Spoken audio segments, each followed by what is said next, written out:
ఈరోజు చాలా కష్టపడి ఈ ప్రాజెక్టు కారకులైనటువంటి సెక్రటరీ ఇండస్ట్రీస్ యువరాజు గారు,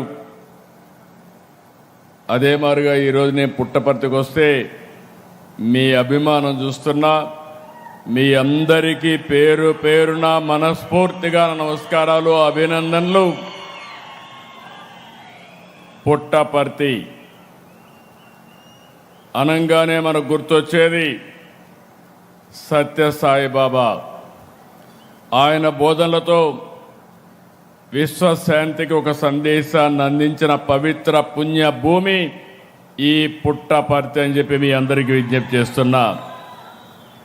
అటువంటి పుట్టపర్తిలో దేశ రక్షణ రంగంలో కీలకమైనటువంటి advanced medium combat air craft fighter jet ఈరోజు ఇక్కడ ఫౌండేషన్ వేసుకోవడం నేను ఒక బ్రహ్మాండమైనటువంటి అవకాశంగా భావిస్తున్నా. పుట్టపర్తి అంటే ప్రశాంతతే కాదు,